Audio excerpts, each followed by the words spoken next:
जय हिंद साथियों, आप लोगों के लिए एक और चैप्टर जिसमें हम पढ़ेंगे वाक्य के बारे में। आप लोगों के लिए मैं अपने नोट शेयर करती रहूँगी, बने रहिए हमारे यूट्यूब चैनल के साथ। चैनल को सब्सक्राइब जरूर करेंगे। आइए देखते हैं अगला चैप्टर वाक्य। इसकी परिभाषा है जो कि मैंने लिखी है, शब्दों के व्याकरणबद्ध क्रमबद्ध सार्थक समूह को वाक्य कहते हैं। वाक्य का निर्धारण हम दो आधार पर करते हैं, रचना के आधार पर कितने प्रकार के वाक्य होते हैं और अर्थ के आधार पर कितने प्रकार के वाक्य होते हैं। रचना के आधार पर हमारे वाक्य तीन प्रकार के होते हैं, सरल वाक्य, मिश्र वाक्य और संयुक्त वाक्य।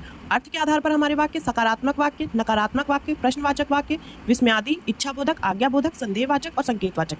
तो हम सबसे पहले पढ़ेंगे अर्थ के आधार पर वाक्य। अर्थ के आधार पर जो वाक्य हमें दिए गए हैं कि कितने प्रकार के होते हैं, तो हम इसमें नाम से ही समझ जाएंगे। सकारात्मक मतलब किसी भी प्रकार का कोई विशेषता नहीं होती है, ये नॉर्मल वाक्य होते हैं।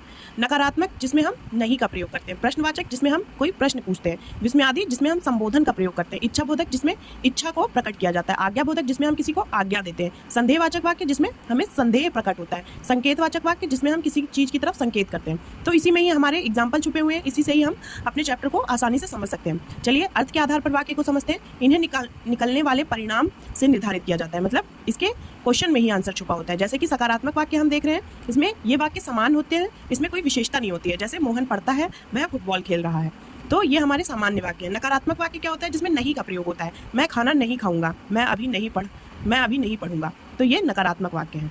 प्रश्नवाचक वाक्य जिसमें उत्तर होता है, जिसमें हम किसी भी चीज़ में प्रश्न पूछते हैं, तो ये एक जिनमें प्रश्नवाचक शब्द आता है उसे भी प्रश्नवाचक वाक्य कहते हैं। दूसरा जिनमें प्रश्न शब्द होता है, शब्द नहीं आता है। जैसे तुम्हारा क्या नाम है, तो इसमें क्वेश्चन पूछा गया है क्या, तो ये प्रश्नवाचक शब्द है, तो ये प्रश्नवाचक वाक्य होगा।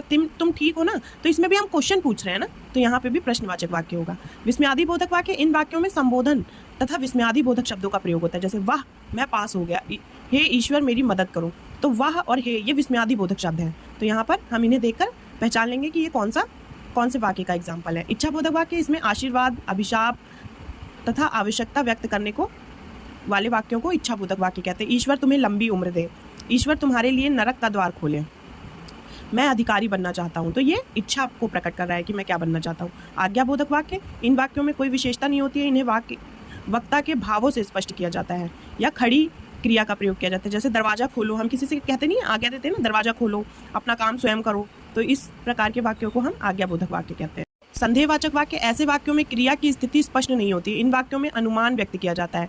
ट्रेन दिल्ली पहुंच गई होगी, तो हम इसमें अनुमान लगा रहे हैं ना कि पहुंच गई होगी, हमें पता नहीं है, तो हमें इसमें संदेह का भाव प्रकट हो रहा है, तो यहाँ पर संदेहवाचक वाक्य होगा। शायद मेहमान आ गए हों, हमने देखा नहीं है कि मेहमान आए हैं कि नहीं है, हम बस अनुमान लगा रहे हैं, तो यहाँ पर संदेहवाचक वाक्य होगा। संकेतवाचक वाक्य, ऐसे वाक्यों में सलाह, सुझाव, निवेदन आदि व्यक्त किया जाता है। कृपया गाड़ी चलाते समय हेलमेट अवश्य पहने, संकेत दे रहे हैं ना हम उन्हें कि हमें हेलमेट जरूर पहनना चाहिए, अपना काम समय पर करना चाहिए, यदि डॉक्टर नहीं आया तो रोगी मर जाएगा, तो यहाँ पे संकेत दे रहे हैं ना, तो ऐसे वाक्यों को हम संकेतवाचक वाक्य कहते हैं। धन्यवाद साथियों, बने रहिए हमारी अगली वीडियो के लिए। चैनल को सब्सक्राइब जरूर करें ताकि आप लोगों को वीडियो आसानी से मिल सके। जय हिंद साथियों।